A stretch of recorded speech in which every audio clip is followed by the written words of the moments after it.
Bonjour et bienvenue pour la capsule Mission CCDM.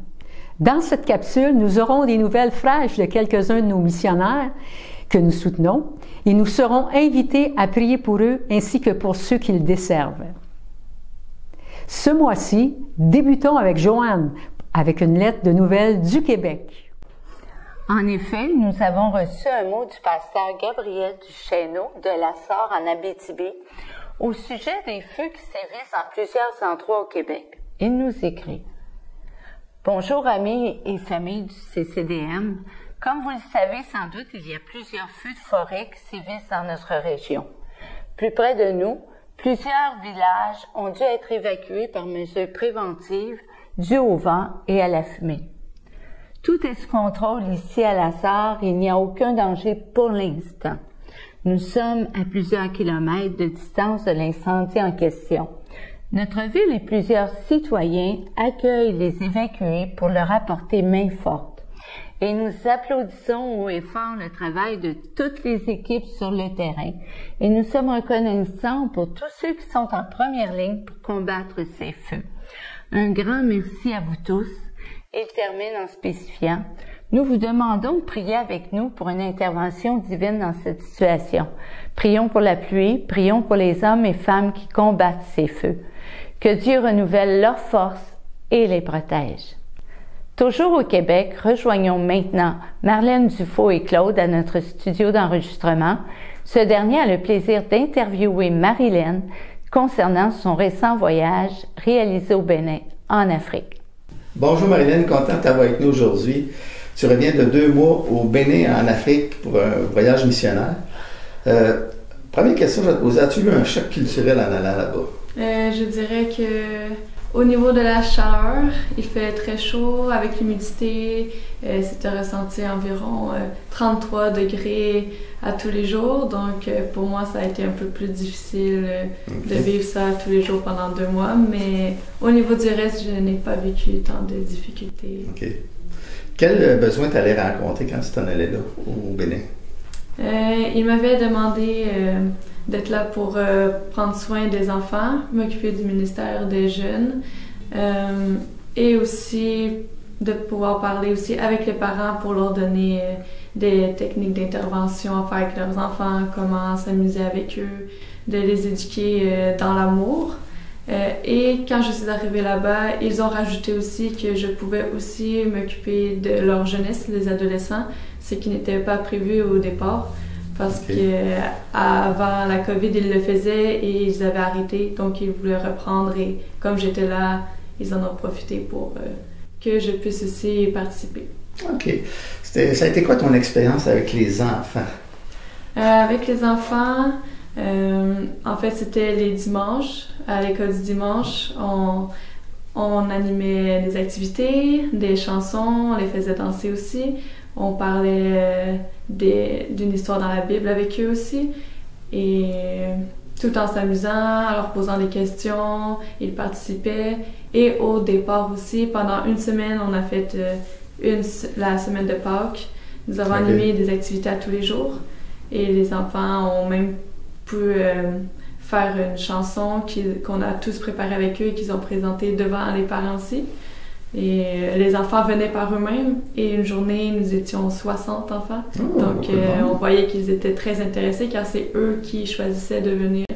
Donc, voilà. OK, ils étaient libres. Oui, c'est ça. C'est ça. Puis comment ça a été avec les adolescents? Avec les adolescents, au début, ils étaient plus gênés. Okay. Ils parlaient un peu moins, mais plus on était avec eux, plus on parlait avec eux, plus on voyait qu'ils se dégênaient. Aussi, on animait des activités, ce qui leur permettait de créer des liens ensemble. On les voyait, ils riaient, ils s'amusaient, ils avaient beaucoup de plaisir. Et à la fin, je sentais qu'on était tous un peu plus proches. Donc, il y avait une certaine complicité et ils s'ouvraient un peu plus au niveau de quand on parlait de Dieu aussi. OK, c'est super. Puis, comme l'expérience que tu as eue avec les parents? Oui, avec les parents, au début, j'étais un peu sceptique comment ça allait se passer. J'allais animer devant eux, parler devant eux, tout ça. Et finalement, j'ai vu plusieurs parents qui avaient de l'intérêt. Je les voyais me regarder en souriant. Certains posaient des questions aussi. Certains me disaient qu'ils étaient d'accord avec ça. Et il y a plusieurs qui m'ont dit que je les ai beaucoup aidés. Donc, j'ai été très contente de pouvoir montrer ce que j'ai appris à l'école, car j'étudie en éducation en enfance. Donc, j'ai montré un peu ce que j'ai appris. Ils ont beaucoup aimé. Fait que toi, là-bas, c'était dans le contexte, c'était l'église du pasteur que tu côtoyais? Oui. OK. Qu'est-ce que tu as appris durant ton voyage missionnaire? Ce que j'ai appris surtout, c'est vraiment de mettre toute sa confiance en Dieu. Car, par exemple, au niveau des parents, je n'avais jamais parlé devant des parents comme ça, une grosse foule, tout ça. Ça me stressait un peu, surtout de parler de l'éducation des enfants, tout ça, car moi, je n'ai pas d'enfants, donc j'avais peur de qu'est-ce qu'ils penseraient. Mais finalement, ça s'est très, très bien passé. Quand ils me posaient des questions, j'avais peur de ne pas avoir la réponse, mais j'ai l'impression que le Saint-Esprit parlait au travers de moi, car je savais toujours quoi dire au final et ça sortait très bien. Donc, je mettais vraiment ma confiance en lui et ça enlevait beaucoup le stress que je pouvais vivre là-bas. Et vraiment, Dieu m'a beaucoup aidé durant le voyage. Quelle expérience que tu as le plus aimé? Ce que j'ai le plus aimé, je dirais, c'est les personnes là-bas. Je trouve qu'ils sont très chaleureux, accueillants. Les personnes te sourient. Quand tu les croises dans la rue, ils te saluent, tout le monde. Et vraiment, ils venaient me voir aussi pour me remercier de ce que je faisais. Je voyais vraiment leur enthousiasme envers moi. J'ai beaucoup aimé. Et aussi, il y avait aussi ma famille qui m'a accueillie là-bas. Ils m'ont vraiment très bien accueilli. Ils m'ont pris comme si les parents m'ont pris comme si j'étais un peu leur fille. Oui, c'est ça. Un peu leur fille. Et aussi, j'avais des frères et sœurs. Et j'ai créé beaucoup de liens avec eux. Il y avait surtout la grande sœur qui vivait au guest house avec moi. Pendant toute la durée du 2 mois, on a créé une très belle amitié ensemble. Elle m'a aidé un peu en parlant de la culture, elle m'a appris des choses. On a travaillé ensemble aussi au niveau des enfants et des adolescents. Donc vraiment, on était toujours très proches. Donc j'ai créé vraiment un très beau lien avec toute ma famille. J'allais manger aussi chez eux. On faisait des recettes aussi avec le petit frère. J'ai été visiter aussi le campus de la petite sœur. Donc j'ai créé des liens un peu avec tout le monde et vraiment, c'était une très belle famille unie qui m'ont bien accueillie aussi. Ah, super. Quelle belle expérience pour Marilyn. Continuons de prier pour elle et pour la jeunesse au Québec. Que d'autres jeunes puissent investir personnellement dans les projets et la mission de Dieu. Changeons de continent et tournons nos regards vers l'Égypte avec Claude Duquette.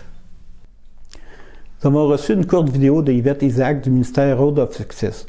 Comme vous le constatez, Yvette aide et encourage des Soudanais nouvellement arrivés en Égypte qui ont eu la guerre civile au Soudan.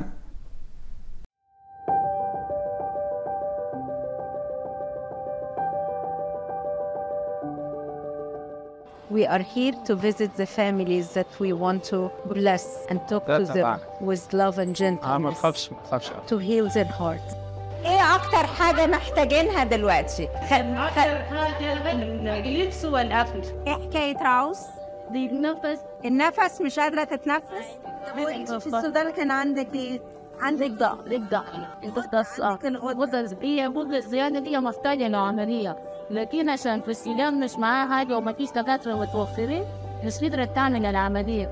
على الأول عايزين مراتب عشان تناموا عليها، وعايزين ملابس، وعايزين أكل.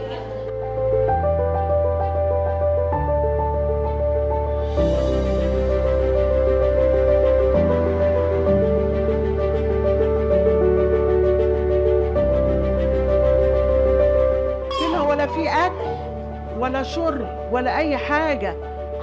إزاي قدروا يتحملوا؟ عارفين قالت لي إيه؟ قالت لي قعدوا يومين ولا جعوا ولا عطشوا. دي معجزة. تعال نشكر ربنا إنه هيبعت الحاجة. محدش هيجيب حاجة ولا يبعت. نشكرك يا رب إن أنت تبعت كل احتياجاتنا في الأرض دي، وهتعززنا وهتكرمنا لأنك أنت إله عزنا.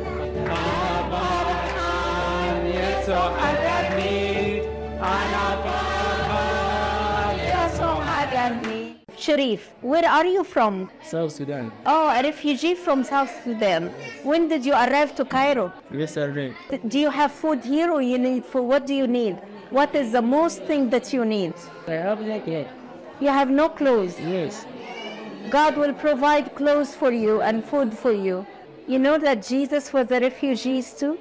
So Jesus he knows how you feel. Jesus was a refugee in Egypt, just like you are. And the one who took care of you will continue to take care of you. Jesus is here for you, and Jesus will take care of you. Yes. He will never leave you nor forsake you. Put your trust in Him. I bless you. I bless you. I speak that the Lord Himself will show you Himself, and you will feel the peace that Jesus had in this land as He walked here as a refugee. In Jesus' mighty name, we welcome you in Egypt. We open the doors for you in Egypt. Doors of joy, doors of jobs, joy to fill your heart in Jesus' name. Amen.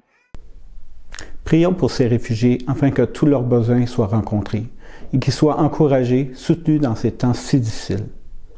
Nous nous rendons maintenant avec René, qui nous présentera une courte vidéo produite en Irak par Jacqueline Isaac, la fille d'Yvette, qui est ambassadrice devant les Nations Unies pour défendre les femmes victimes des horreurs de la guerre. Quand j'ai visionné cette vidéo, j'ai été très touché par le témoignage dramatique de cette fillette de 11-12 ans qui s'appelle Bassema. Elle vit dans un camp de réfugiés à Sinjar, dans le nord d'Irak. Elle raconte sa fuite d'ISIS.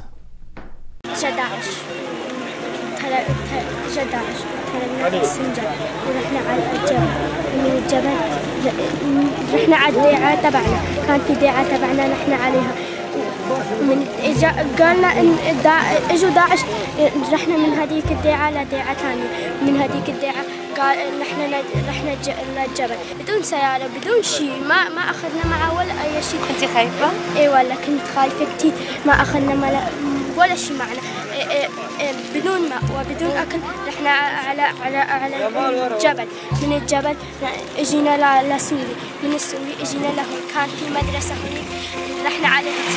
كان في عيال زيك؟